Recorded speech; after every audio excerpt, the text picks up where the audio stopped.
Okay, so let's get right into it. If you've ever had a patent application rejected, you know that sinking feeling. It really feels like you've hit a dead end. But what if I told you that rejection isn't the end of the road? What if it's actually a detour to a faster path to getting your patent allowed? Today, we're going to break down how to turn that frustrating rejection into real, tangible progress with a successful examiner interview. And you know what? It's a completely valid feeling. You've poured so much time, energy, and resources into your invention, and then bam! A rejection just feels like hitting a brick wall. It's so easy to get discouraged. But what we're going to explore is a really strategic way to get unstuck. And it all comes down to a simple conversation. So before you even start thinking about a formal appeal, just look at your options here. On one side, you've got the hard road, a long, super expensive, and really uncertain appeal process. We're talking months, maybe even years. On the other side, you've got the smart path, the examiner interview. This is a single, focused conversation that can get you and the examiner on the same page in about an hour. It's not another hurdle. It's a strategic shortcut. Now, unlocking the real power of the interview. It all starts with a fundamental shift in your mindset. Seriously, it's all about moving away from a defensive posture and toward a collaborative dialogue. This is where so many inventors go wrong, but the good news is, it's also the easiest thing to fix.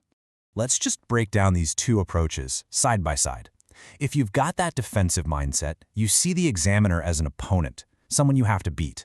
But with a collaborative mindset, they become a professional peer. Your goal suddenly shifts from arguing and trying to prove them wrong to guiding them and finding alignment. You're no longer just a defender, you are the expert on your invention, there to explain.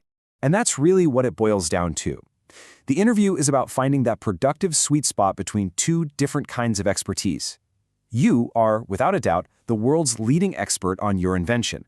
The examiner, they're the expert on the rules of patent law. Real progress happens right where those two areas of knowledge meet. This brings us to this idea of a shared purpose. Look, you and the examiner actually want the same thing. You both have a mutual goal, to make sure the patent claims are accurate, clear, and truly reflect what you invented, all while following the law. As soon as you frame the conversation around this shared goal, it stops being a debate and it starts being a problem-solving session. All right, so we've covered the why, that huge mindset shift. Now let's get into the how. This next section is your tactical toolkit, packed with specific phrases and language you can actually use to guide the conversation and get results. Every interview has a critical first 30 seconds. An opening line like this one is so powerful because it's completely disarming. It shows confidence, but not aggression. You're not starting off by saying the examiner is wrong. You're inviting them to explore an idea with you. It just sets a cooperative, positive tone for the entire call. Okay, so when the examiner starts explaining their rejection, your gut instinct is probably going to be to jump in and correct them. Don't do it. Instead, I want you to replace that defensiveness with genuine curiosity. Ask questions like, "That's interesting. Can you tell me a little more about how you're reading that part of the reference?" This shows respect, and it gives you a priceless window into their thinking. This right here is the power of reframing. Just flat out saying, "That's not correct," immediately puts the examiner on the defensive. A wall goes up. But a simple phrase like this one, it keeps the conversation flowing. It lets you introduce your point of view without making them feel attacked, which is absolutely crucial if you want them to actually hear you out. Now here's a really powerful psychological technique called mirror and redirect. It's simple. First you just listen, let them explain their whole reasoning. Then you mirror their concern back to them in neutral language, something like, "Okay, so if I'm understanding you correctly, your main concern is that both patents seem to use the same sensor configuration. This proves you're paying attention, and only after they feel heard do you gently redirect them to that key distinction they might have missed." And here are a few more tools for your toolkit. Use framing questions that make the examiner think differently. Don't be afraid of a controlled pause after you make a key point. That silence signals confidence. Show that you're adaptable. And finally, build momentum with microagreements. Get them to say yes to small, easy points along the way. It creates a rhythm of consensus that's hard to break. Okay, so you've had a really productive conversation. You're feeling good, but don't drop the ball now. How you end this interview is absolutely critical. A strong close is what turns all that good dialogue into concrete action and gets you on the path to allowance.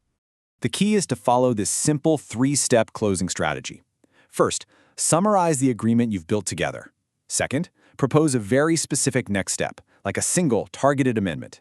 And third, and this part is essential, you have to confirm that your proposed plan actually solves their specific concern. This question is a game changer. It's way more powerful than any argument you could make. This is where you shift the examiner from being a passive listener to being an active participant in crafting the solution. When they say yes or, that could work, you've just gotten verbal confirmation on a clear path forward. You've officially moved from resistance to agreement. And remember, the work isn't done when the call ends.